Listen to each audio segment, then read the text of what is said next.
stuff. Hope everyone's having a spectacular day. Good day here. We're going to do something a little different today.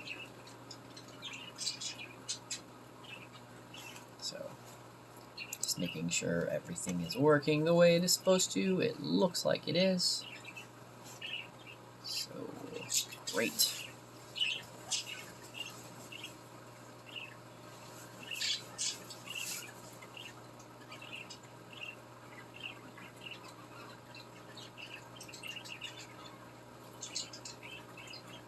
Hello, Twisted Acres.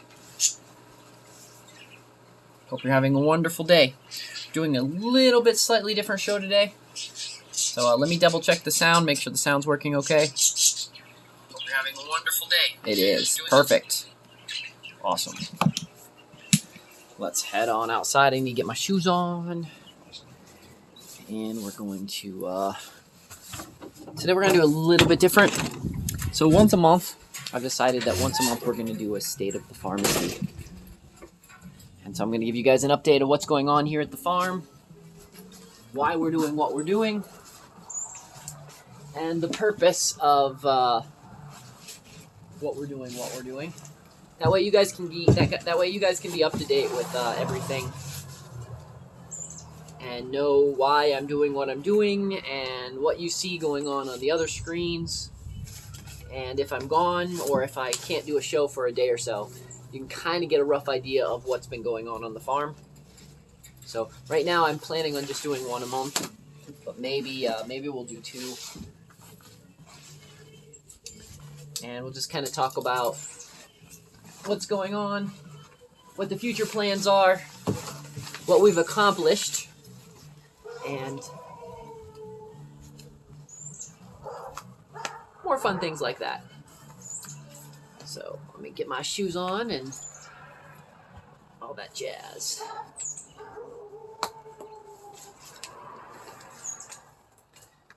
I gotta address one thing. I realized for me the chat's not quite in the right spot. So let me get the chat reestablished. I also forgot to put up today's date. That is purely for me. So when I date these and when I redo these and such like that, I have the date and such. Oh, what did I do there? Put that about right there. Yeah, good enough.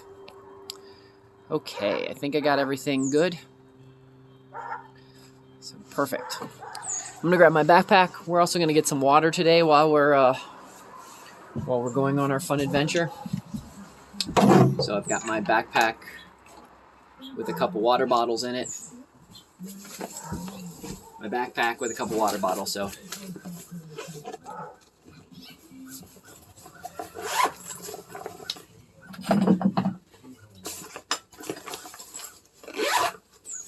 Spectacular. I'm glad you're having a beautiful, I'm glad it's a beautiful day up that way. 39 is chilly.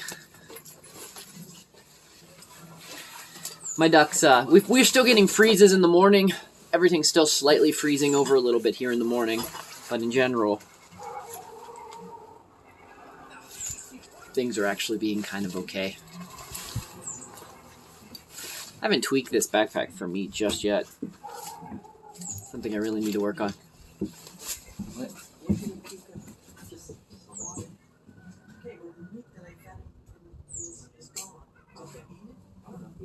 He didn't pick up any meat, he just picked up some water. Very much? No, just a little bit. Okay. Got my backpack on. Good to go. So let's continue on, friends. Let's check out the temperature right here now, because you guys might be wondering. The current temperature is 41 degrees, or that is 8 Celsius. So 41 degrees, 41 degrees Fahrenheit, or 8 degrees C. Oh, so let me show you guys the big thing, since we are doing the state of the pharmacy. So there is the fence I've been working on.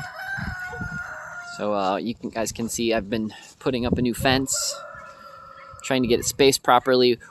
That's gonna look exactly, you guys can see the poles there for the future fence. So just slowly stepping it down because, well, you know, that's what has to happen when you live on a mountain. So we're probably gonna take the fence to probably about right there, and then I'll do another fence, and then we'll take on this side, we'll do the fence to that pole. Hey man, thank you so much for the lemons. So we'll probably do another one. We'll probably do another one right there. So why am I doing a fence there? I'm trying to get the grand entrance to have a little bit nicer look and such like that, trying to update it a little bit.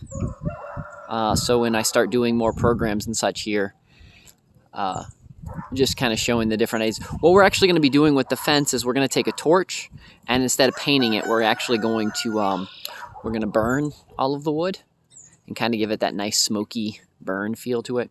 Oh, I need to grab the other bottles. Duh. Let's go back to the house for just a second, guys. I forgot to grab, I put this whole backpack on and everything and forgot to grab the other 2 bottles I was supposed to grab today. So I had actually even put them all, I'd actually already set them and put them outside, so.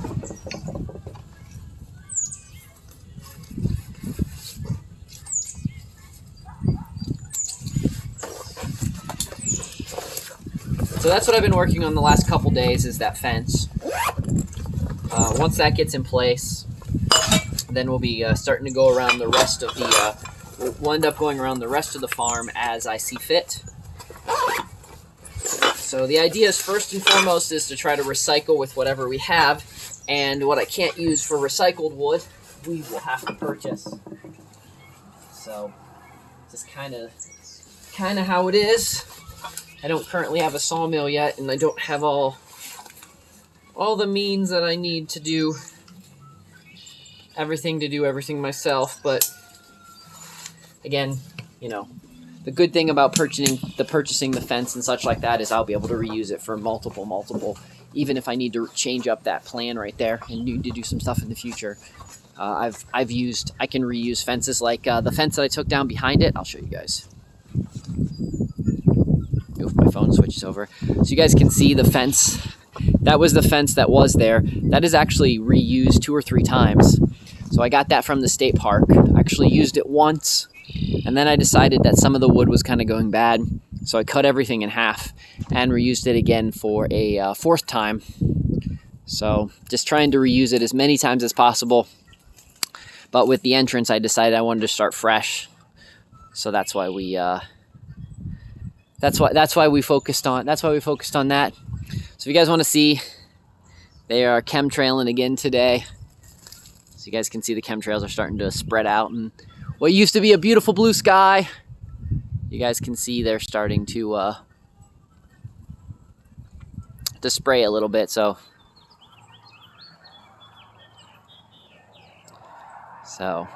yeah, no, I'm happy. I'm happy that winter is coming closer to an end. It's definitely not ending yet, but we're getting closer and closer. So it won't be soon. This is this whole area right here. As you guys can see, this whole area is going to be, this is one of the 2 projects that I've got to redo this year. So I'm going to be redoing this entire project. You guys will be able to watch me do some of that. I'm going to keep the raised flower beds here, but I want to do something slightly different, because this is just to show you that you can kind of grow plants wherever, just as long as you add good soil in there. But I didn't quite have it set up the way I want, so that'll be a new project. That'll be a new project coming up in the spring, and we'll be redoing all the fences all the way around.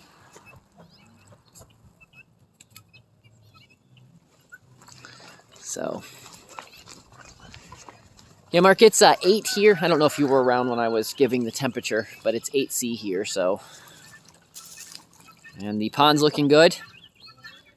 My earthworks dam is starting to hold up, so as soon as I get some more mud and such, I'll be able to pack that in there, and then I'll be able to remove that wood and such you see. But right now, that's kind of holding it in on one side. So got a little bit more work to do on that. So But anyways, the first thing we're going to do is we're going to get water first. And then after we get the water and such, we'll come back down and we'll talk more about the farm and get that done. Because as we walk up this way, I've got more things to talk about. The chickens are here in the Chaz garden, which of course we'll bring back next year. It's a shade garden, so it's to kind of show you what you can also grow in the shade. But right now I'm glad that the chickens are in here picking around and doing what they need to do. So that's good. So why did Restream just tell me that now? That's weird. Okay. Go over the fence. And let me pick this up because this is not supposed to be falling down. Ugh.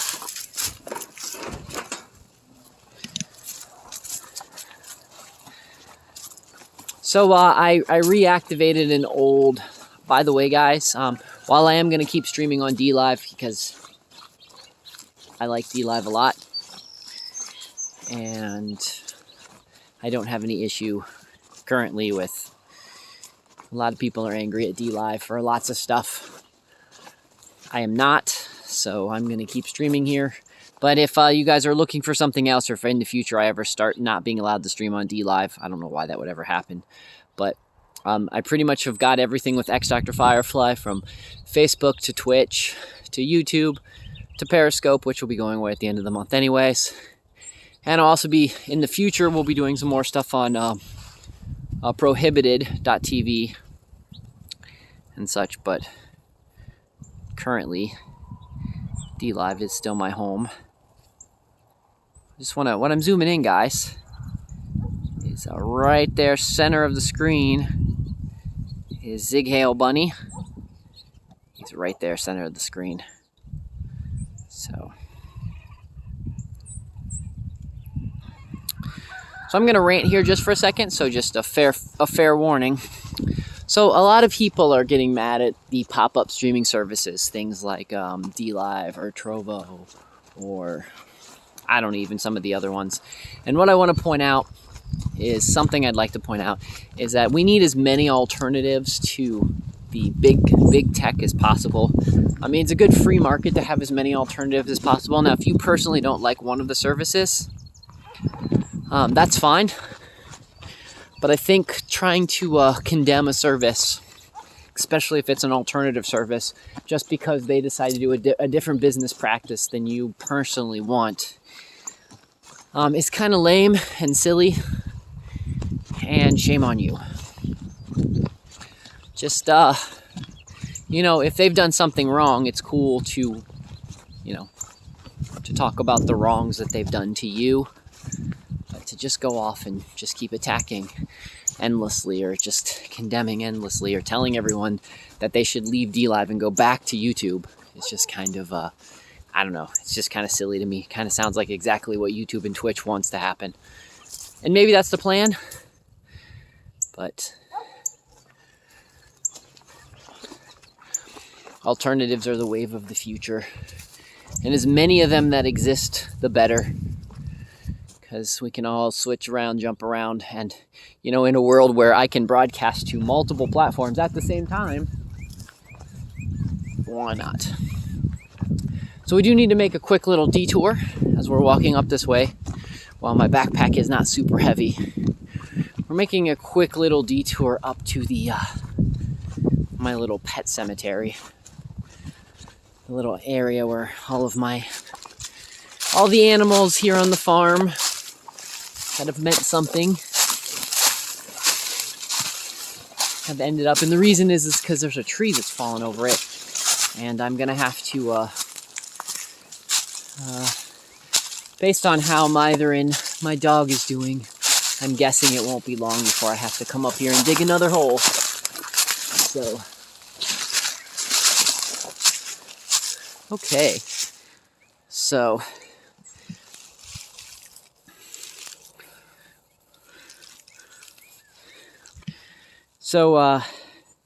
under that big rock is Cricket.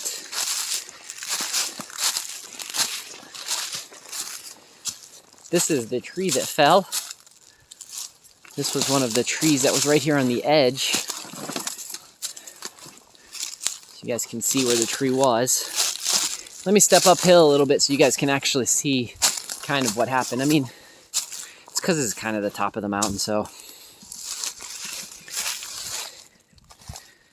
you guys can see how the tree fell and jumped there. But right, that kind of, where all you see those rocks and that kind of stuff, this is the this is my pet cemetery.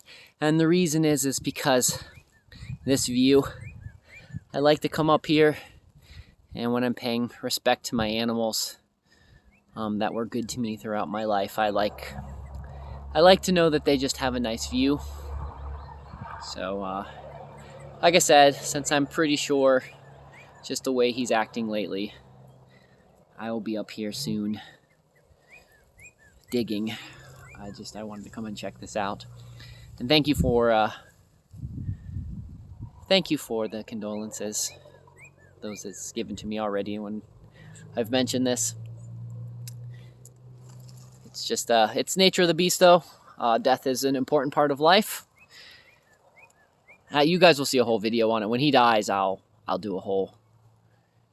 My mindset changes a lot, and so I usually, when I'm in that kind of mindset, I think it's important to talk about my feelings on camera, and even if it's just for me to voice them out into the ether, I will.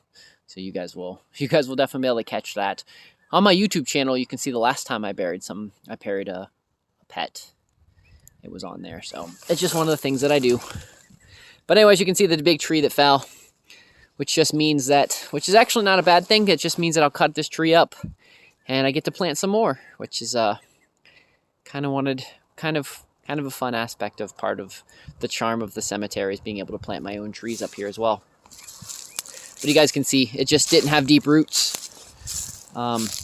It's just it didn't get to get in here, and really because of the rocks, you guys can see, because we're just a really small amount of topsoil on here on this outcrop, so it just broke away. So anyways, good wood, be able to use that for lots of stuff. It actually surprisingly did not fall actually on my pet cemetery, which is good. It fell just to the side, which is absolutely perfect. It fell actually in a really, really good spot. And actually it's a really nice wood too. I'm kind of excited about being able to use this, so kind of excited about being able to use this wood for future projects. So okay, so now that we've got that out of the way, and again, that's important because that's going to be part of the farm in the future that we're going to talk about. Because one of the things that I hope you guys get from hanging out with me and following me along on this adventure is that I'm trying to be as real as possible. Like I understand that probably because I'm holding a camera and talking to other people, there might be things that might change, but I'm trying to give you guys my life experience on what you guys are, if you guys were here hanging out with me, how I would treat it the exact same. Especially since I know what quite a few of you sound like, and I do consider a few of you guys friends, at least those that I've talked to and those that have talked with me back, and the rest of you are future friends because hopefully some of you will get to come visit. So just trying to be real, or as real as I can be. Why not? That's it. That's the answer. Okay, we're gonna go and get some water now through the, look at all this great wood here. I'll be able to do some cool projects with these wood too. I'm really kind of excited about all this wood that's broken down everywhere. As silly as it sounds, as much as I don't like seeing trees down, I do get a lot of wood that I get to use for some rocket mass heater tests and some other stuff, and I never have to feel guilty about cutting down a tree because there are all these trees already down. You know, like, look at all that awesome wood I'm going to be able to use for cool projects and never have to think twice about cutting down a tree. So,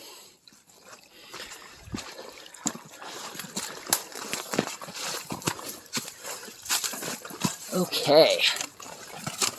Oh.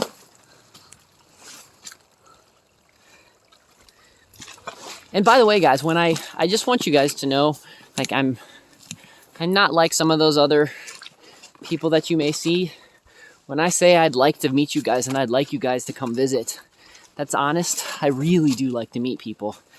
And I really want to meet some of you cool folks in real life. Not just talk to you on the phone and not just talk to you on here. I like people a lot. So, okay, almost to the water. Still flowing really well. Look at that guy, still flowing really well. We pop this down so I can get the water out. We'll need to change the way this is, I'm carrying this backpack because as I came up the mountain a little bit there, I noticed it was pinching my neck. That's not necessarily a good thing.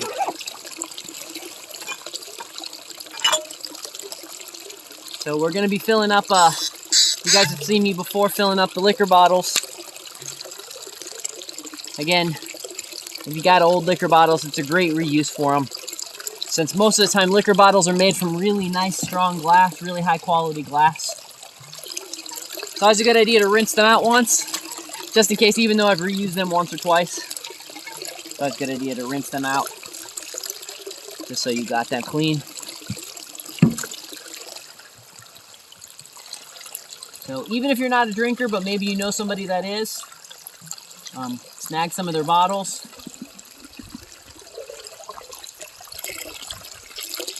Because while a lot of bottles that we make today don't have, aren't made with really, you know, thick, high quality glass, liquor bottles still are for some reason. Like how thick this glass is just amazing.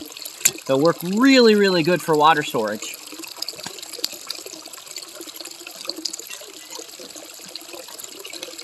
And because because of the toppers, you either got the silicone, you know, the fake cork topper, which are really good and last for a long time, or you have the cork toppers. Both of those are just really good for long term, medium term. We should say medium term. So you should be drinking this water. I mean, this little bit that we're bringing up here, we should be able to go through this water pretty quickly within a couple days because of how much water you need to drink.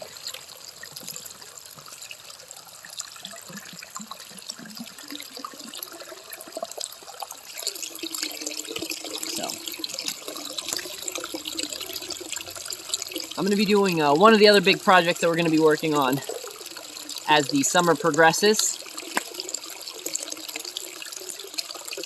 is building a is running into pipes, and especially copper pipes because that's what I want it to go into, and turning this into a filling station so it's easier to fill water bottles instead of it just doing like this. Now, as much as I really don't like water running through pipes, there is the charm of being able to easily fill it. So that is very nice. So I brought myself a little personal bottle, so I can be I can't use the excuse of not having the right type of bottle. Thanks again for the lemon.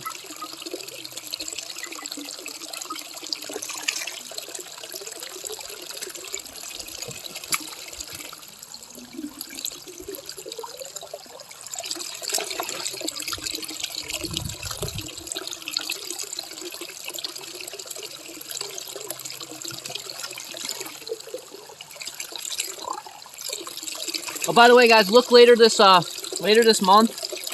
I'm waiting for my vermiculite. I'm waiting for my vermiculite, the store to either get the vermiculite or me to find a place online that's got affordable vermiculite. But as soon as I get that, we'll be doing the soil. We'll be doing the soil class, the seed starting soil class. Oh, I also want to show you. So, you guys can see. We've got a copper, pure copper.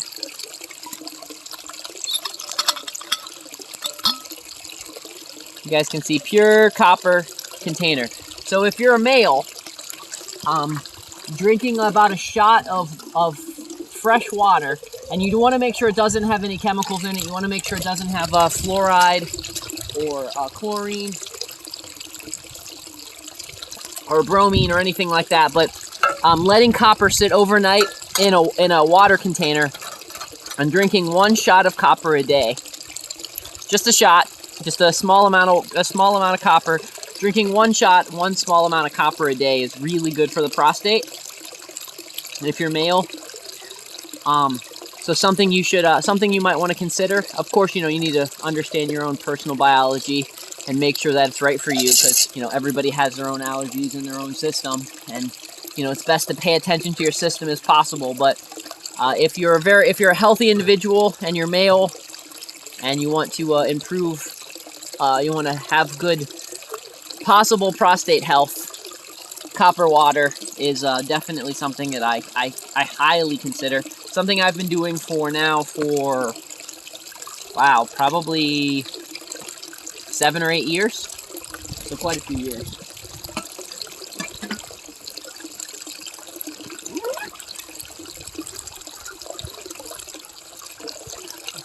Put my backpack back on. Actually, let me get a drink of water first.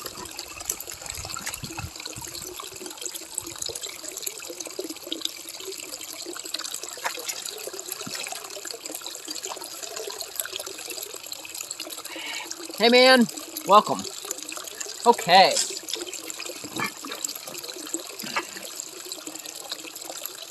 Put my backpack on. I'm ready to go. We will head back down the mountain.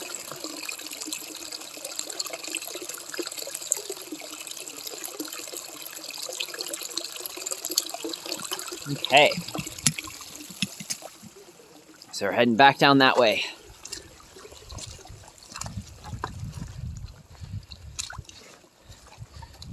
So another thing we're going to talk about, I haven't got them yet, but I'm picking up the book by David Asprey. Yeah, David Asprey. He is considered the father of biohacking, and I found him through research with David Sinclair. And since I already naturally do a handful of biohacking, what biohacking is controlling your external environment to manipulate your internal biology. It's probably the best way I've heard it referred to as. So we're going to do some biohacking, controlling, doing more control over your body and having more control over that. What kind of really drew me to Dave Asprey was the fact that he is confident he is going to live to 180. And I like that. I like the confidence. Because those that maybe have talked to me a handful of times or know that my goal is 122 at a minimum. I would like to go a lot longer than 122, but 122 is my minimum. This might sound weird to a lot of folks, but I want to be the one that makes the decision when everything starts wearing out and when I'm ready to go on to the next adventure, which I totally believe will happen. I don't want to be immortal by no means, but I want to have something I'd like to have more insight in. So anyway, so we'll be doing some biohacking stuff. So I've ordered an Aurora ring, which Dematra's significant other has also talked about getting.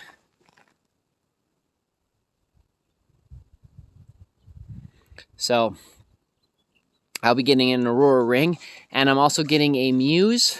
A Muse is it's an EGG.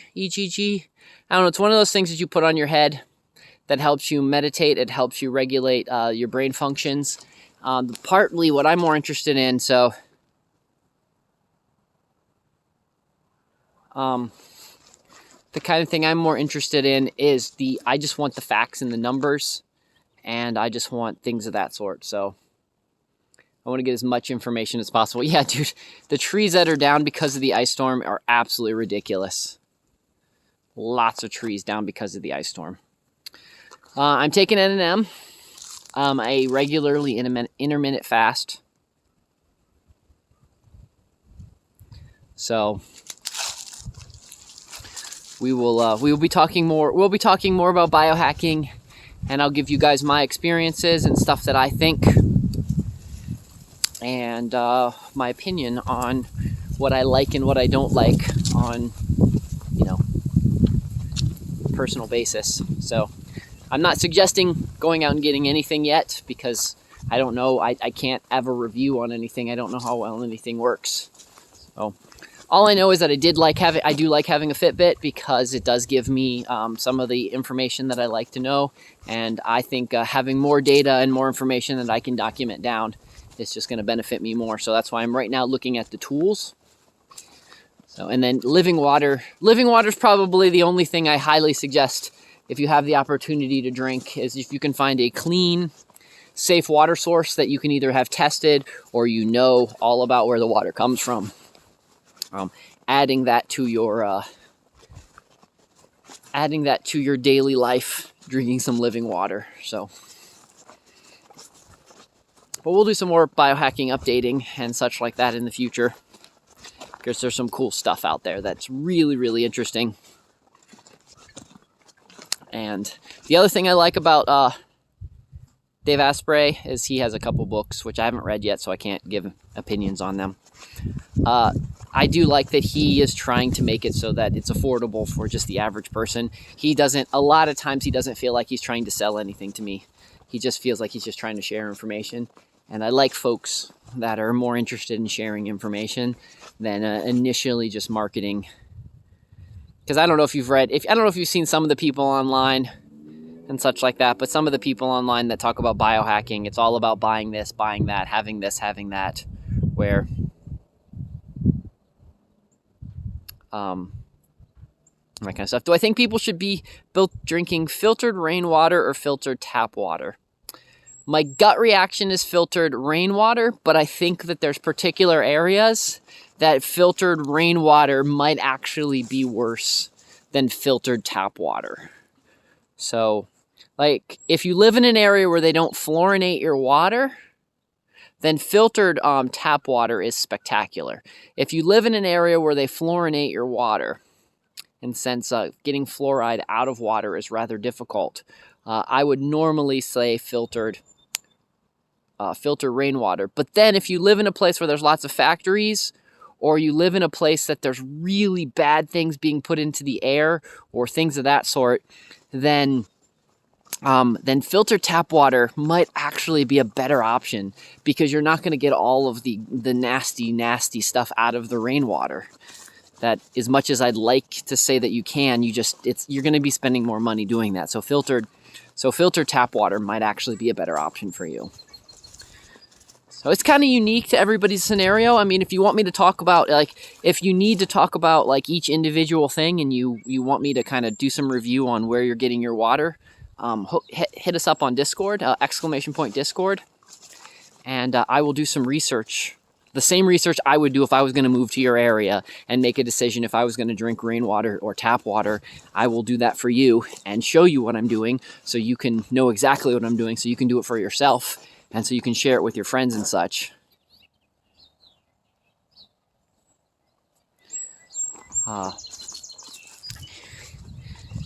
And yeah. But yeah, the clean water, that's my number one. Drinking living clean water is probably my first most important biohack. So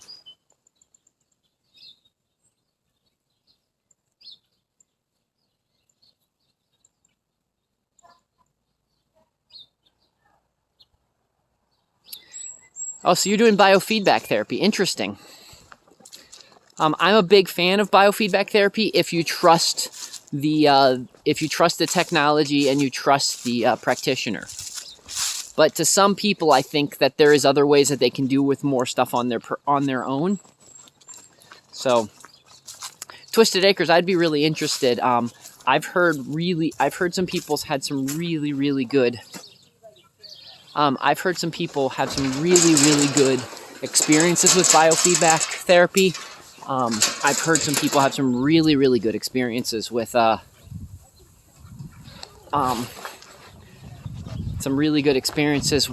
controlled, in the right pharmaceutical setting with things like ecstasy. And I've heard some people have some really, really good experiences with just doing things like really focusing on meditation. So I'm kind of interested, if you're ever willing to share parts of your story. Oh, Lisa is right. She is right there feeding Sylvia. And and working on that kind of stuff at the particular moment. I'm taking the water back to the house as we speak, and then we'll go back out and we'll do an update of the state of the farm. The reason is because I don't have this backpack set up right here. I'll show you guys. I don't have this backpack set up right, and so right now, to hold the weight, it's kind of choking right there. So my little brother used biofeedback to help him calm down a lot of his seizures, and I watched how the biofeedback works. And very, very impressed. Now, I trusted the practitioner that was doing the biofeedback. He was a really cool guy. And so my brother, who's special needs, who had really bad problems with seizures and such, we watched how just the biofeedback could help the seizures. And they even tried a really interesting experiment where he tried a new thing, and the doctor had told us, be careful, watch what's happening, and I'll be around. I'll be on my phone all day. If anything crazy happens, you'll just bring him back in. Well, about an hour after we left the biofeedback thing, my brother started having regular seizures. And so, to the point where they just needed to take him back to the biofeedback place. And that doctor was able to quickly address things, and then they were able to pause the seizures. And we asked him what he was doing. And we were asking what he was doing, and he said he was just trying a different technique. And to some people it worked really well, and other people it made things worse. And obviously for my brother, it had made things worse for that, but he just reversed it. But it was crazy seeing how they just put these things on his head, and he said a couple words and pushed a couple things on a computer, and was able to just stop the seizure and to just slow it down and to make it so that they weren't happening as often at all. And then, he went through those biofeedback for quite a few years until we moved here to West Virginia. And so it was pretty awesome, seeing it firsthand, seeing exactly it work. And so that's what kind of made me a believer in that kind of technology. Again, I've kind of personally been nervous about doing it myself, because anytime you mess with your brain, I talked to the doctor and he explained to me how it worked. And he was an older gentleman, so he had nothing to really hide and stuff. But he explained to me how it worked, and explained to me why he was so interested in it. And it's just reprogramming the brain. And so he did also make it very clear that there is dangers to biofeedback, because you can reprogram the brain in negative ways. So you should either trust your practitioner, the person that's facilitating that, or make sure the technology that you're using is pushing you in a direction that you're comfortable with. And so that's why personally, thanks for the ice cream. That's why personally I haven't done so much into it just yet. But I've done lots of research now on the device that I'm going to get for myself. So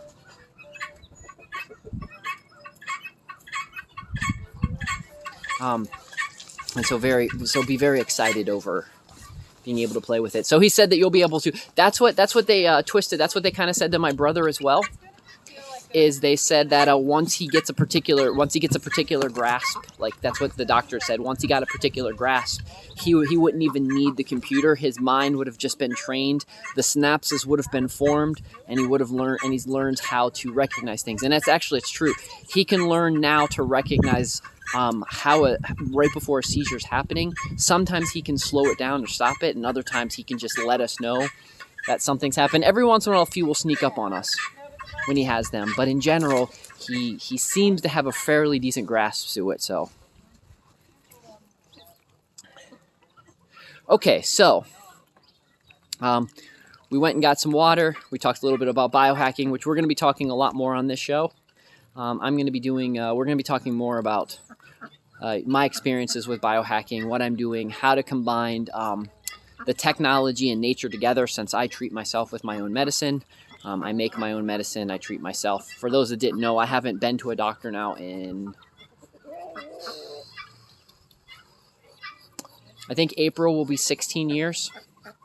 So, and that's including even when I've needed stitches or such like that. I've dealt with it here on the farm. I've dealt with it from people that I know, either EMS friend who's fixed up stuff, or I've had one of the old ladies, when I cut my head open, she sewed she sewed parts of my head back, or when I needed stitches on my arm,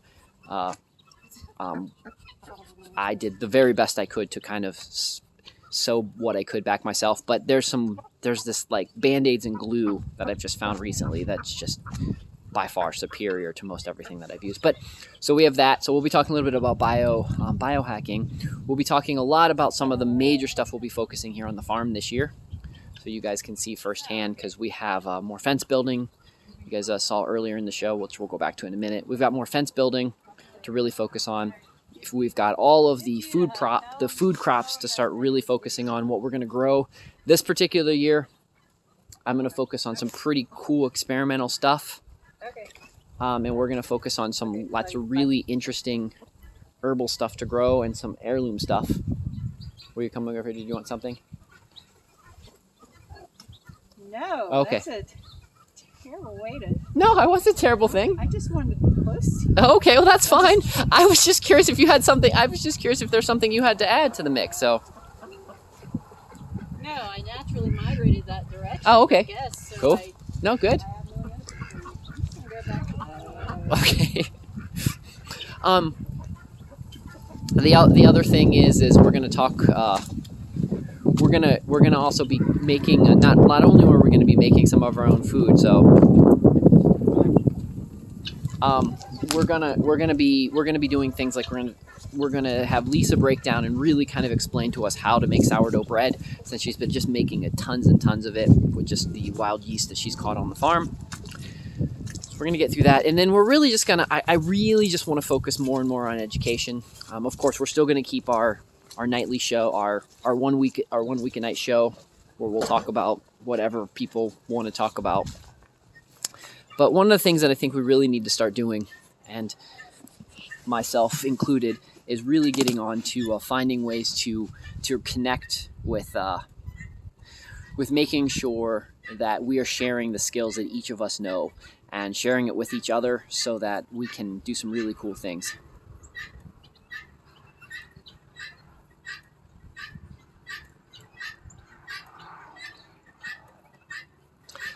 Twisted, I'm just curious, since I see fibromyalgia on that list. And in most cases, most of the people that were diagnosed with fibromyalgia that I have met in my life, after they've had the proper Lyme's disease test, they found out that they've had either Lyme's disease or, what is that called? Rocky Mountain spotted fever, since they're pretty much virtually related. I'm just curious if you've ever had a Lyme's test or any of the tick tests, any of the stuff with ticks, because most people that I know that's had the fibromyalgia, since we don't actually know what fibromyalgia is, that the Lyme's disease are the tick things. So, which actually I've been working on some stuff. There's some herbs and some old books that's been talking about that sound very similar to the description of fibromyalgia. And I have one friend that we've been talking about giving herbs and such to. They've been taking some herbs, and we're seeing if that kind of improves anything. So just little tricks, little things to see. Again, like we said, everybody's biology is going to work different. So what might work for you might not work for other people. There's so many things that are complicated about our biology. We've been tricked by our pharmaceutical things, thinking that this one size fits all, that they can just give us like an aspirin. One aspirin's going to fix this for this person and not that for the other person, where in reality, knowing your blood type and all this kind of stuff is just so different. So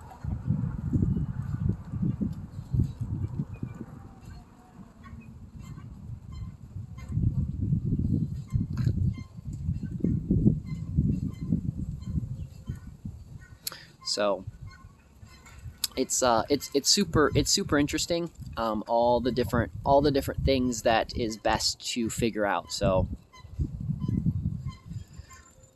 and the thing about Lyme's is I have quite a few friends now that actually have Lyme's disease. So I don't think I do, and because ticks don't normally bury into my skin. I'm one of these blessed people that ticks don't usually like to bite me. I don't know why that is. Mosquitoes love me like crazy, but ticks, on the other hand, very rarely. I'll have ticks on me, but rarely do they ever bite into me. So I don't think that I've been exposed to Lyme, but I have definitely some friends that have. So and again, what Dingleberry is saying there is he's absolutely true. The herbs, and you kind of need to fight the Lyme with the most natural ways possible. So I did want to mention one thing. You were talking, mentioned there about pharmaceuticals. And while pharmaceuticals do have a place, I'm not anti-pharmaceuticals. I think pharmaceuticals have an important place in recovery. And it's okay to use them for a short period of time to go through recovery so that your body has other means, so your body can rebuild its proper healing. The problem is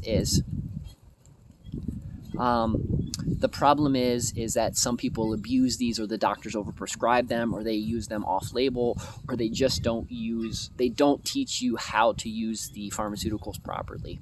And so people get addicted to the pharmaceuticals, and the pharmaceuticals just turn into a really, really bad thing. So, but I also want to make it very clear that I'm not anti-pharmaceuticals. I just personally, like, it's got to have to be like a very pinpoint exact use for that pharmaceutical to make it used properly. Like Lisa has to take pharmaceuticals because she gets migraines really bad, and if she didn't have a particular pharmaceutical, so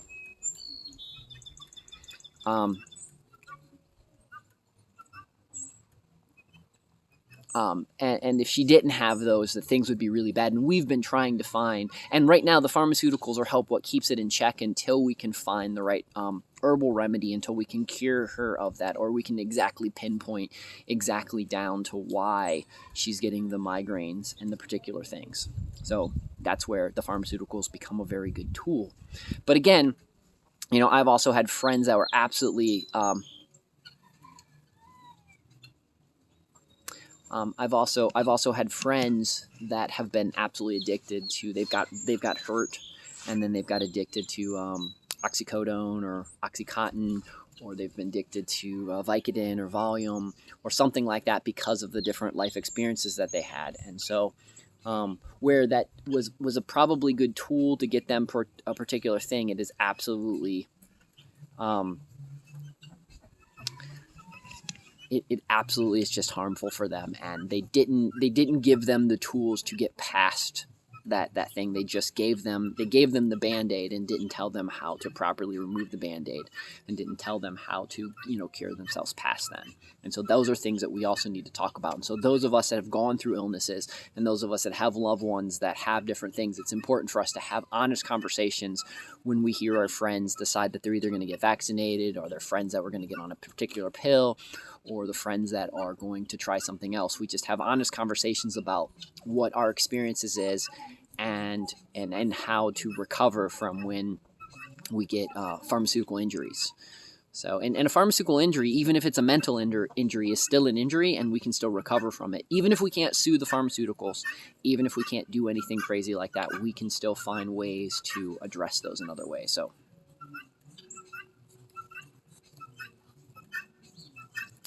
and Mark is 100% right. I mean, there is some pharma that is just absolutely amazing. Like if pharma really pushed and was able to cure cancer the way they should be able to with the technology that we have, it would be absolutely amazing. But you know, right now, too many people, and again, I'm not even blaming the scientists. I'm kind of blaming the business aspect of this, the seek of the money over everything else. You know, some of that has just been taken over, but there's still a lot of good people pushing some really good stuff. So, you know, just as herbal medicine and my mind just went blank. Alchemy, that's the word I was thinking of. Alchemy and that kind of stuff at one point was considered heresy, and you were a heretic if you used it and that kind of stuff. But now we actually look at some of those, and that's how we do certain types of basic chemistry. So we learned chemistry aspects from alchemy and such like that. Now, while alchemy still has a place in use today, at particular points, some people view that. So we just have to, like Mark said, we have to find that balance between the good and the bad, where we can use technology to benefit mankind, and we can not let technology be the tool that brings us down. So, you're a poster child for bad side effects. Yeah, I don't like, for example, I don't know if most of you know this, but like so I have weird allergies in the world. So like I'm allergic to cannabis. So if I'm around a bunch of people smoking it, or if I can smell it, my eyes will actually swell shut.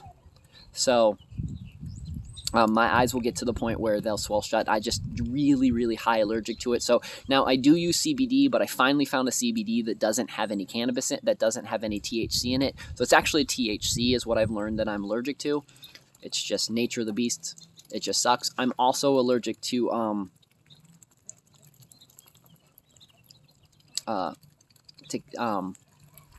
canes, so like things like cocaine, novocaine, lidocaine, most of those major pain relievers and things of that sort. So like novocaine, if I get novocaine, it'll do weird things to my body. I've had lidocaine patches, and where I've hurt myself and had to do stuff with lidocaine patches, and I will get crazy stuff will happen if I have a lidocaine patch. I'll get, like, not only will it hurt, but my back will turn red and I'll get spots and such on them. And then the couple experiences that I've had around people, my one experience of coming into contact with street cocaine is me and my buddies, we were playing video games and he was doing some coke, and we were both sharing a controller, and he had just finished playing it and wiped his nose and finished grabbing that, and I had happened to have some of it on my hand, and when I sneezed I touched my face, and I've got and just that little tiny bit of it, he said, my buddy had explained to me that I started turning bright red, and I started noticing I was getting shortness of breath and things of that sort. So but he said I was like ginormously beet red, and it was, no exposure really at all to it. So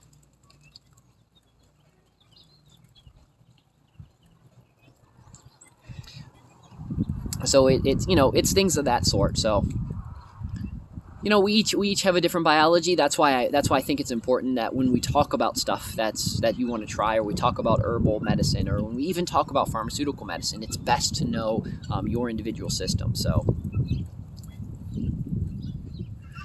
yeah, Mark is convinced, even though he's not a reincarnationist, but I am. He's convinced that I was maybe a Rastafarian or just some crazy, did way too much drugs in another life. So because just kind of something that I've never really been that interested in, kind of avoided most of my life. So I'm also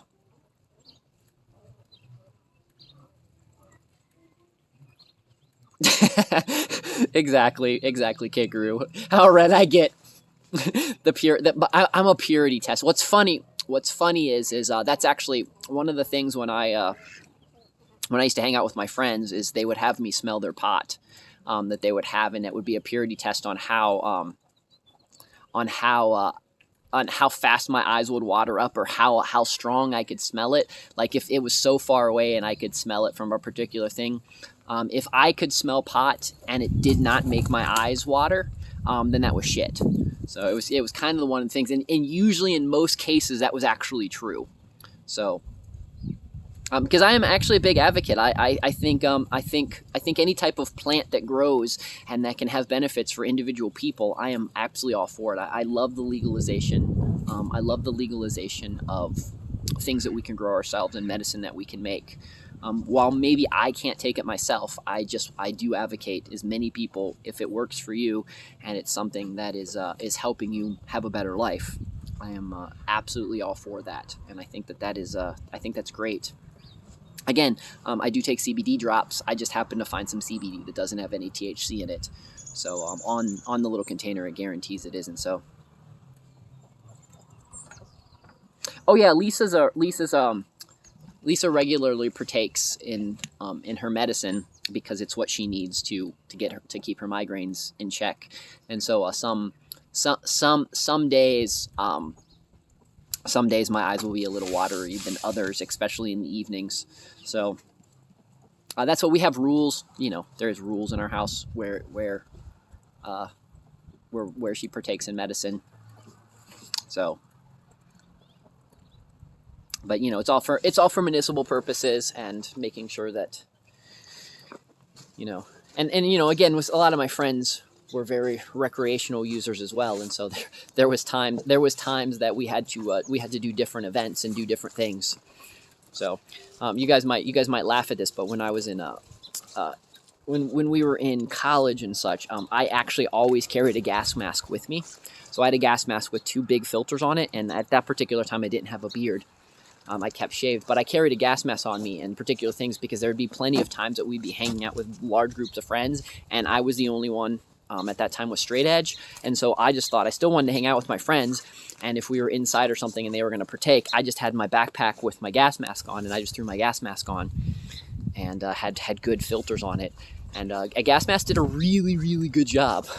So, yeah, I was one of those weird people that wore a gas mask when I had party. I had a gas mask when I went to parties. So, I don't know if that adds me as a geek or a loser or a dork or whatever you want to categorize me as, but I'm social first, and it's my responsibility to figure out how to keep continuing with my social group. So, anyways, let's go, as we continue on with the sharing of my silly stories, let's go and say hi to the baby bunnies, because I want you guys to see some of the really crazy baby bunnies.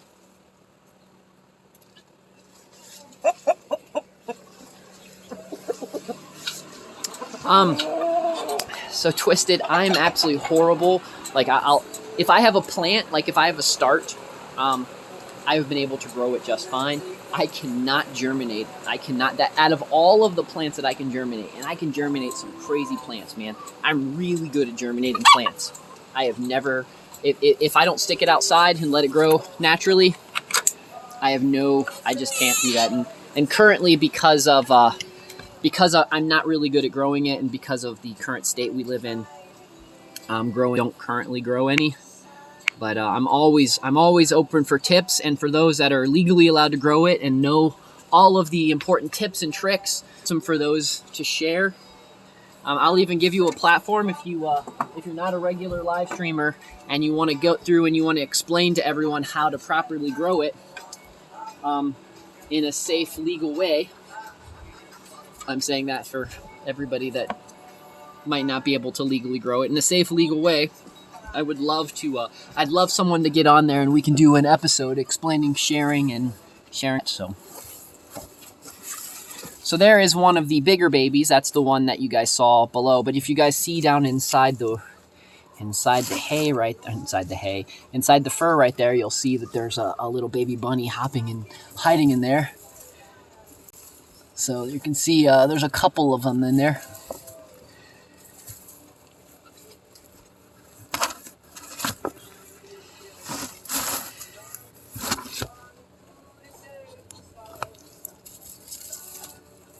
So as little babies, they're still so full of energy and popcorn.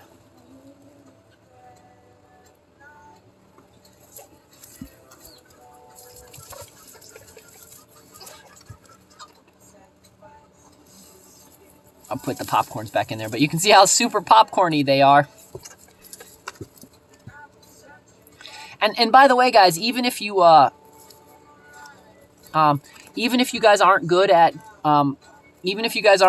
growing your own type of medicine, it is important to try to grow your own food.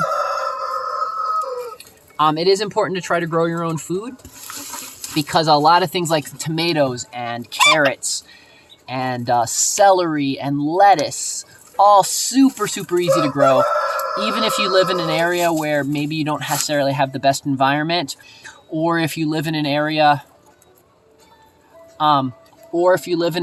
where maybe you can only grow things in containers because of you have poor soil, or you only have a deck or windowsill or something like that. We're going to talk a little bit more in a couple weeks. We're going to talk a little bit more about growing your own food and how easy it is, and how it's something that you can totally do yourself.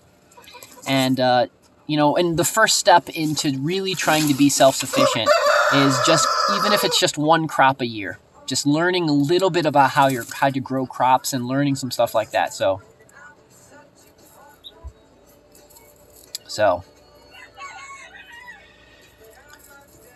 there's the I have not mailed out the seeds yet because I am waiting. I have a couple really cool heirloom seeds that are going to be on their way, that I got from one of my friends that said they're going to mail me them. So I'm just waiting for those seeds to go so I can put them into a mix and then I can mail them off. Again, if anybody's watching and wants any seeds, hit me up on Discord or send me an email. I have a new email address on the D Live and other stuff. It's DOC. It's doc at Mavis Farmacy, spelled with an F.com. I picked up a new domain name to make it easier for people to find my nonprofit site, because mavisinstitute.xyz people are having problems with. So it's mavispharmacy.com, pharmacy spelled with an F like farm. So, but anyways, yeah, it's doc at mavispharmacy.com. So yeah, Lacey, get a hold of me either on, send me an email or get a hold of me on Discord or whatever's the best way. And I will be more than happy to send some seeds, so.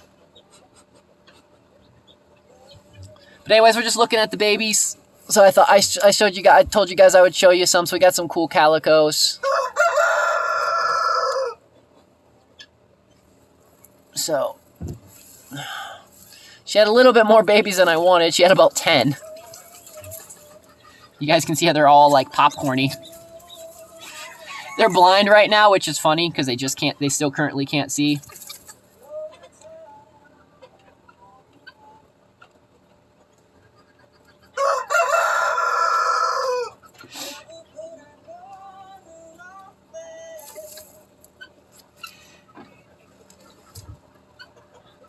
Okay, so let's head back out. Let's go say hi to Sylvia. Let me get these bunnies back at home. I kind of want them to stick.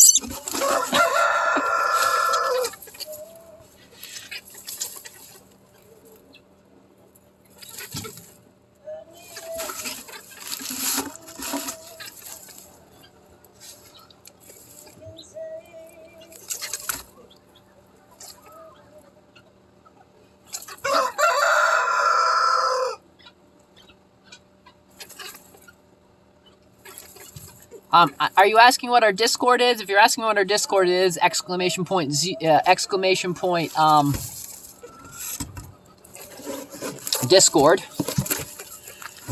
If you want to see the website, it's !M to get to the website. Or if you're just in here to promote someone else.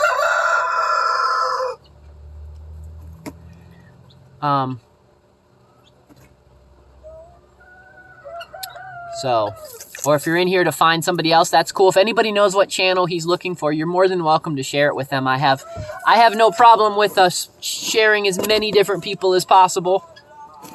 So if he does need help, that's what we're here for, is to help other people discover things that they're looking for. But we will continue on. Let's go say hi to Miss Sylvia. Sylvia is our pig, for those that might be wondering. So, got lots of ducks in here wanting to know why Lisa's not in here feeding them just yet. I just got to find the hook because I don't know what I did with it. You guys see where I put the hook? Does anybody remember?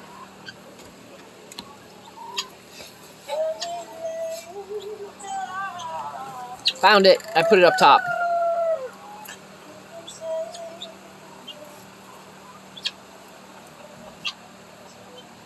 So let's go say hi to Miss Sylvia. So all the ducks wanting to know why Lisa hasn't fed them yet, but she's out feeding the other bunnies. That is why. Yep. Okay.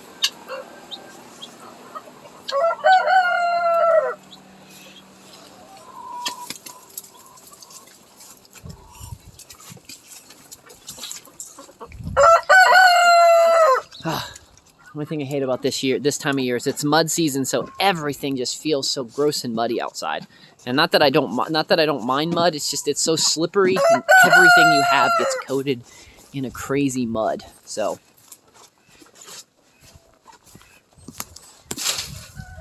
Miss Sylvia, are you sleeping? Yeah, you're sleeping in there? Okay. You don't want me to wake you up? You don't want to be bothered? No? You sure? Yeah, positive? Okay. I don't know if you guys could hear, but she's I don't know. She's not happy right now. She wants to hang out inside. She wants to just hang outside of her house and not be bothered. So maybe she has a piggy headache. So I don't know if pigs get headaches or anything, but she's grumpy right now. So when pigs are grumpy, especially when 600-pound pigs are grumpy, you don't mess with grumpy pigs because they will, yeah, it's just not bueno. Let's just put it that way. So show you guys what the plan is here. So you guys can see all the beehives.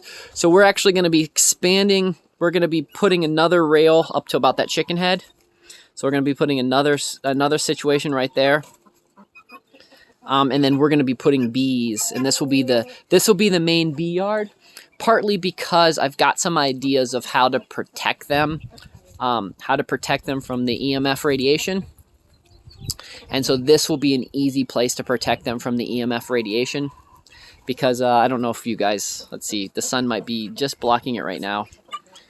But we've got, unfortunately, let's see, we've got all of those cell towers right up there that is affecting us. That particular spot, the cell towers don't seem to, the radiation with my RF meters don't seem to be that strong. So I'm hoping that I can do some modifications there. If I don't, we're also going to put another hive out on the farm somewhere, and we'll be able to do some experiments with that one. We're going to try to put one on the other side of all those pine trees. I might even put one inside between the gaps of the pine trees so they've got trees on both sides of them to see if that might actually also protect them from the EMF. So just trying a bunch of different tactics, a bunch of different techniques, and seeing if any of that helps or works or such like that. Here's Lisa giving everybody water and food. So a couple of the techniques that we're going to try is one of the hives we're going to completely try to coat. We're going to wrap in lead. Another hive I'm contemplating, somebody made the suggestion of painting one of the hives with lead-based paint, since you can still face paint in particular areas. So one of the hives I might be trying to paint in lead-based paint.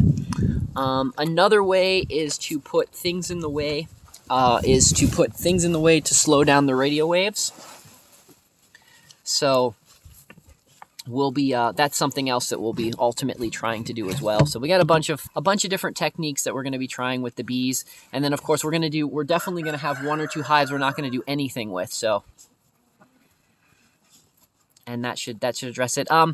Did you have virulamites? If you had virulamites, we're going to talk about that. I can show you some of the techniques that I did last year that really help out with the virulamites, and we can talk a little bit about some of the different ways to treat them in a natural way, but in a way that is still treats them the way they need to be treated. So.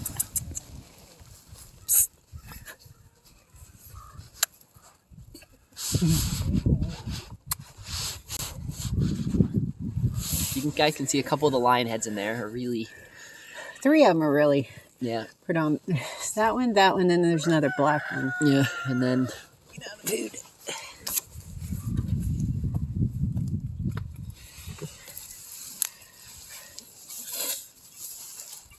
Well, I usually have a door right there so they can stand on it.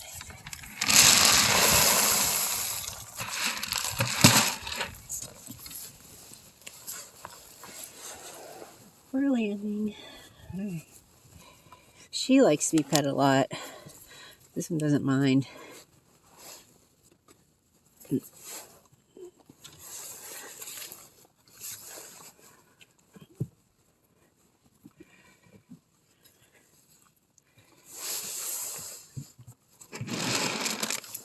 All right, back up. So we don't currently... Right, 1, 2. Sorry. Yeah.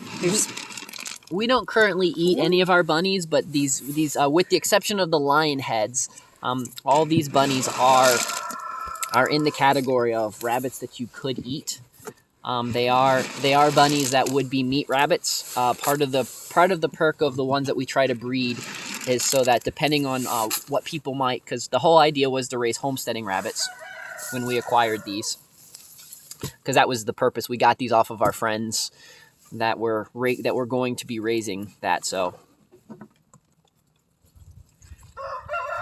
you could, with the lion heads don't have a good meat to bone ratio, so they wouldn't actually be the best. They're actually raised for personality and for therapeutic purposes. So the other ones could totally be raised for meat. Now, a lot of stuff, if you're going to also raise the rabbits for fur, which we didn't really focus too much on the fur. Now, we do have some of that really good fur genes, the satin genes, because we have a couple rabbits that are just spectacular at that. If you can actually raise dual purpose rabbits where you can raise them for their fur and their meat. And the perk of that is then you can totally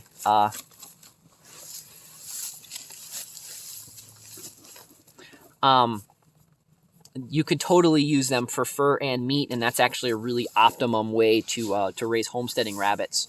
So personally, we currently raise these to resell and for folks that just want to get into rabbits for whatever reason. Therapeutic reasons. So lionhead rabbits are a calm rabbit. And some people have cat allergies or have dog allergies, but most people don't have rabbit allergies. And so, because lion heads are a very calm rabbit that can really can deal with a lot of abuse and a lot of stress, they found that the lion heads are really, really good for therapeutic purposes. Because touching an animal, petting an animal, they found has done really good into lowering stress levels in folks. And to keep people that were suicidal, or to keep people that were very just in hyper depression, it just kind of for some people it does a wonderful job with that. And so that's where they found that lionhead rabbits fill that area very nicely, because you could have allergies and you can still play with rabbits. So.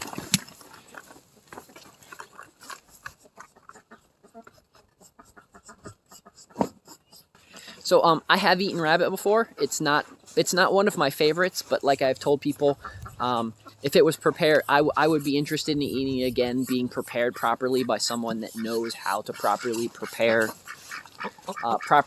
rabbit in a very tasty way. So I've eaten bear, and the first time I eat bear, I thought it was really gross. And then I had a friend who knew how to properly prepare bear.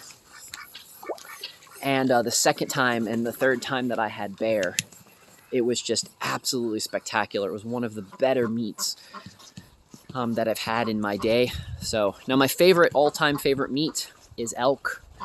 So I love elk, and lamb's probably my second. So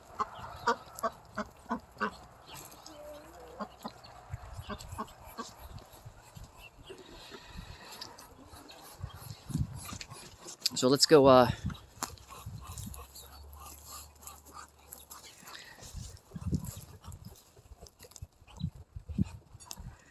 If I had Skippy, I'm not sure what Skippy is. So I've eaten a lot of stuff. I will put it that way. I am very game on trying just about anything. So, I mean, I actually, some of you might think it's weird. So, I actually don't have as much of a problem eating bugs as other people do. I actually think bugs are fairly pretty tasty. So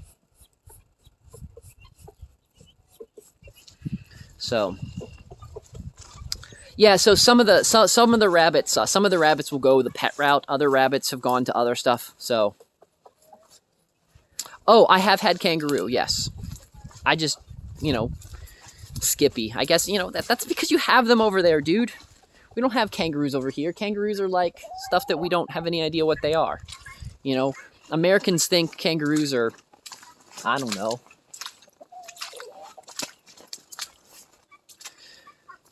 I can age myself and say Americans think, when they think kangaroos, they can think Dot in the pouch, Dot in the red kangaroo. So I'm going to set you guys here. You guys can, let's see. You guys can look at the rabbits for just a second. You guys can, I mean, get you guys right there. Oh, hold on. I hit the wrong button.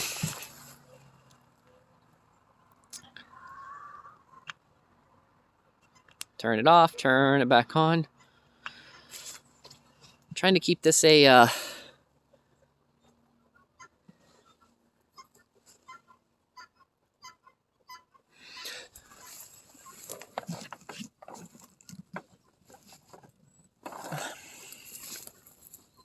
So yeah, actually you can easily train rabbits. We have one rabbit that is completely potty trained. It does a wonderful job in the house. Most of the time it pees and poops inside the litter box, and it's really good. Now the other rabbit we have didn't learn those things, but our main rabbit did a really good job of learning those. So you can totally potty train rabbits. They make really good companions. They'll sit on your lap like a cat. I do suggest keeping their paws trimmed. That is something that you do need to work on a little bit, just to make sure that that they don't scratch you and such, because that is something you do need to worry a little bit about. So.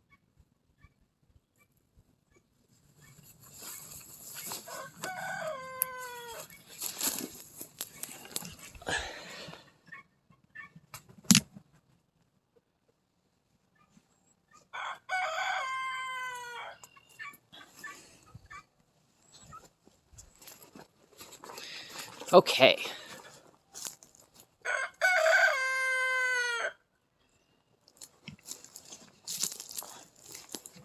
So here's where we're going to put the lamb next year, or this year. So I've been working on trying to clean this out and getting this in place, and this is where the lamb and such is going to go in the near future. So we'll build a little barn back. We'll build a little barn back here, and we'll get a sheep, and then we'll have a cool little lamb sheep, because that's the other thing that's I want to add to the farm. Because I got some cool stuff. Got some cool plans for this year.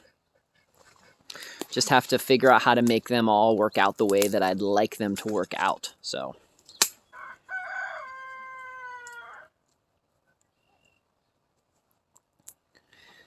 And still trying to figure out where we're going to plant all these trees that I'm going to try to grow this year. Since I'm still on my goal, I'm still going to try to plant as many trees as possible. So I'm shooting for 140,000, so. Am I self-sustainable? I'm working on being more and more self-sustainable. So, am I self-sustainable yet? No, not anymore. I was a whole lot closer a few years ago, and life got in the way, and I had to backtrack a lot. So, I'm working on getting back into that category. And what we do here is on the Mavis Institute, my nonprofit that we run, is we do outreach programs and in-reach programs, and try to teach people a variety of skills. When I initially started, I had a big ambition to really get in there and teach some really crazy stuff, and then I realized that most people just needed a basic level of just kind of understanding. And so I kind of had to roll back on some of the stuff I wanted to do. So right now we focus more on just basic gardening, permaculture, farming, just very, very simple things to get people back into learning how to do some stuff. So what makes it less sustainable? We used to grow a lot more of our own food. Me and Lisa me and her used to personally make a lot more of our own meals than we currently do. What's the other things? I used to have other means to generate more power, and we used to grow more crops and more food. And when I ran the bed and breakfast, we used to have more of our income coming in where we didn't have to leave outside of the house as much. And so because of that kind of stuff, some of the people that I used to buy food and trade food and such are no longer with us. Some of those people are gone, so that in turn forced me back into the grocery train until I can find other farmers or other people that are willing to go into that route. This particular year, I have more time to really focus on gardening again. So we should be back into definitely making a lot more of our own food. But different people in our family got sick, and different crazy adventures happened. And for the last couple years, Lisa wasn't here all the time. So a lot of times it was just me dealing with stuff. So she was either taking care of her dad, or she was doing stuff with her nephew. She was actually the nanny for her nephew for 3 years. And then it was me running the business and me running the farm. And so it just kind of, some jobs that were more high intensive kind of fell to the wayside. And so now we're finally getting back into, we financially fixed our debt, because during that also time we had to financially go into debt, which I don't like doing, but that was just how we needed to play that game. And so we're pretty much, well, not pretty much, we are out of debt now, me and her. So we are able now to go back and focus on more things. It's why I tell people with the sustainable aspect, it's okay to ebb and flow. It's okay to sometimes be more sustainable and less sustainable. Just know that you're always trying to work to be as sustainable as possible for your unique life experience that you're currently in. And don't feel bad if it means that you have to roll back a little bit just so you can survive and keep the quality of life. Just know that you're always trying to move forward. So, are roosters a chicken? Yes, roosters are male chickens. So,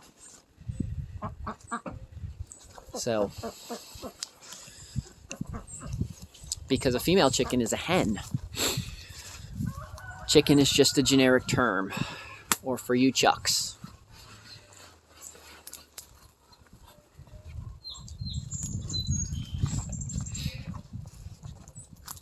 We're going to walk out one more time out to the garden plot, to the market garden area. I'm going to suggest a couple things that we're going to work on there, and some cool things that we're going to be doing there.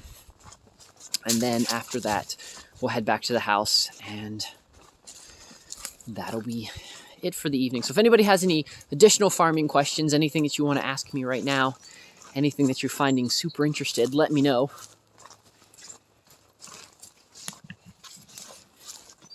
The kombucha class should still be on DLive, and if you can't find the kombucha class on DLive, it is also up on my Odyssey, which is X Dr. Firefly, and I think it's up on my YouTube, which is X Dr. Firefly.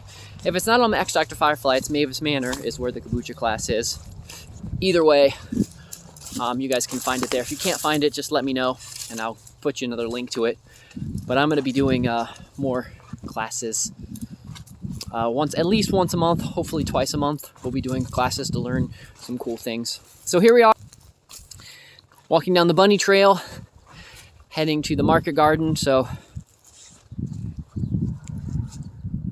what would make a farm self-sufficient? Well, if you could grow your own food, that would definitely be more self-sufficient. If you could generate a good portion of your own power, you could generate a lot of your own power, and if you could, your excess food, you could sell to offset the income of stuff that you can't currently grow or buy. So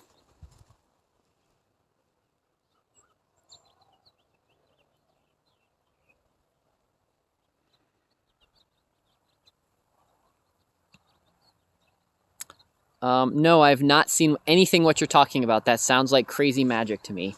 Maybe I misunderstand you, but I'd be interested. So let's say you're brand new to farming and homesteading. So what I would suggest is starting off with very few animals, figuring out what kind of crops you need to grow for those very few animals.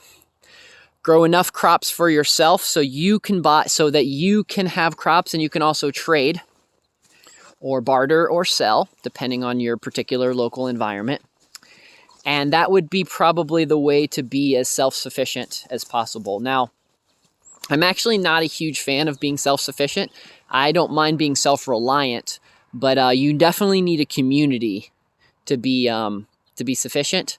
I like the idea of community sufficiency. So you work with your community. Somebody grows one thing, somebody else grows something else. You guys trade what you're doing, instead of it just being you doing it, trying to do everything by yourself. Is it possible to do everything by yourself? Absolutely. It's just kind of lonely and boring, but you can. It's like playing a single play. It's like playing a single player video game. It's doable. The game can be enjoyable. It can be fun. But if you've got someone else to share the activities with, you've got other people, other community members, if you've got an online community to share things with, it's a lot more exciting. So, yeah, exactly. You could grow potatoes and eat potatoes all day. You could grow potatoes and chicken and have chicken, eggs, and potatoes. And you could, if you did that right and you didn't waste anything, you would live just fine on chicken, eggs, and potatoes. You would just have a very boring meal. So where we're at right now is this is going to be the market garden. This is where we'll be growing we'll be trying a lot of different experiments, growing a lot of different things up here. This is what I'm preparing the area, so when I get interns in the future, this is where the interns will have access to grow whatever they want.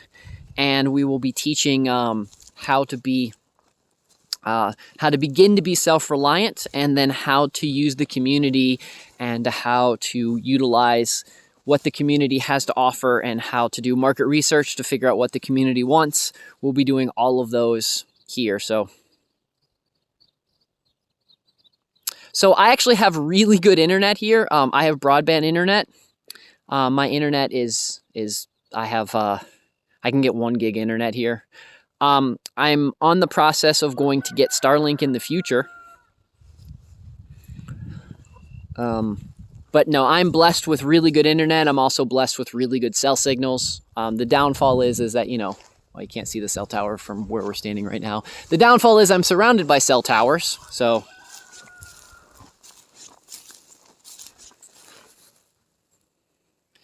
there's another cell tower right there. So I got lots of cell towers around me. I'm actually, as rural as I feel, and I'm very rural, don't get me wrong, I only have a handful of neighbors. I am actually only 5 minutes off of the interstate. So I'm only 5 minutes off of Interstate 77. Now, while I am about 20 to 40 minutes from town, depending on what you call town, when we only go into town once a week. So my goal is to put together a community in the future. So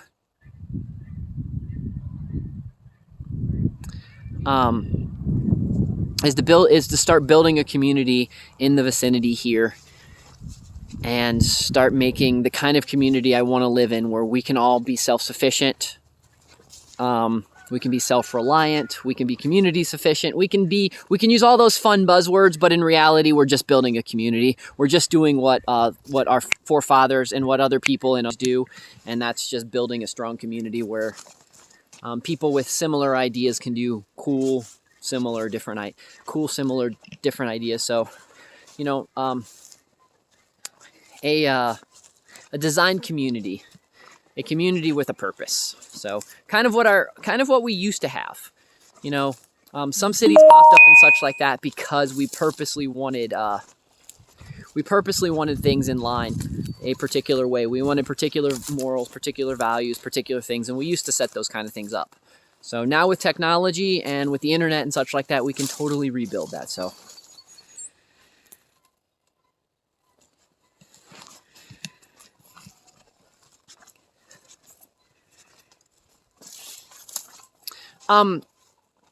there would be no reason to put that there's not enough people. I guess maybe you don't understand. Like, in my town, there's about 300 people that live here. So, and most of those are older retired folks. And then in the towns around, there's a reason there's not fast food here, because we have a ski resort right behind me. So up the mountain, back up that way, there is a ski resort here. And there is no fast food in my town because there's no reason to have them. It's not really doable. There's a restaurant, in the next town, the little town up in the Gent, which is right next to me. There's some restaurants, but there really is no reason. So, and again, why would I build a McDonald's when I could build something else a lot cooler and, feed people the kind of food I think they should be eating? And actually probably even feed them the kind of food I think they should be eating, and keep it still within the price point of something like a McDonald's. So think in the wrong direction, buddy. Wrong direction. Don't pay somebody else for their idea. Come up with your own and move forward with your own idea and just market it just as good as they can and make it even cooler. We don't need big businesses, big box stores, big anything anymore. We can do it all on our own. I mean, we've been able to prove that with lots of stuff. So that's the trick. Well, we'll see. I don't know. We're going to be building a farm stand this year, and I'm going to be building a farm stand. If any of you guys seen Letterkenny, kind of like the idea of Letterkenny, is right off the edge of the road. We're going to be building a little farm stand and selling some stuff there and kind of hanging out and seeing what happens there. So kind of my plan, my goal. Hopefully it turns out cool. If not, it doesn't matter. Some locals will buy the food, or I'll just turn it. Me and Lisa will just can it and turn it into other stuff. So I don't know, lots of awesome, cool, different things to plan for the future. In general, life is pretty awesome. And if your life is not awesome, it's time for you to take the steps to turn it into awesome, because I was an inner city kid. I didn't grow up on the farm. You know, these are all, in the last 16 years, these are things that I've learned to do. So you can learn those too. And if you need help taking the right first steps, finding the right places, stuff like that, look me up. I'll be more than happy to share all my experiences, all of my fails, all of my successes, whatever question you may have. I can try to direct you in the right area. So, okay, guys, I think I'm about to head in. So, unless anybody else has something else is pressing that you'd like to talk about today, I think we just it was a good day. So thanks for checking out the State of the Farm. So again, I'm going to be doing a State of the Farm episode once a month. We're just going to recap, kind of like we did today, talk a little bit about what's still going on the farm. I know it feels very much like a Let's Feed the Chicken show, but I just want to. I'm trying to get a little bit better organized, because I'm, very ADD and very unorganized. And as much as I like documentation and keep everything like that, I also am sometimes just haphazardly. If you saw my desks, you would just see them haphazardly one of those, absent-minded people. So anyways, the Messiah, everybody else that came through today, Mark Boggs, Dematra, who else did I see? Sergeant Bob, that new guy that came in today. Thank you guys all for swinging by, for saying hi, for joining me on this fun adventure. Again, thanks for everyone that donated lemons and ice creams and all that kind of stuff. We very, very much appreciate it. All of it goes back into the farm so that the animals are happy and we can continue on doing programs and such like that. So again, thank you guys again. If you're interested in the seeds, definitely send me an email, and we will contact more there, and I will send you guys some. As soon as I get those registered seeds, I'll put them in the package, and I will send them off to those that are interested. And to everyone else, have a wonderful day, and I will see you guys tomorrow. It's the Baron, Doc, Justin, whatever you guys like to call me. I hope you guys have a wonderful rest of the day. Until tomorrow. Adios.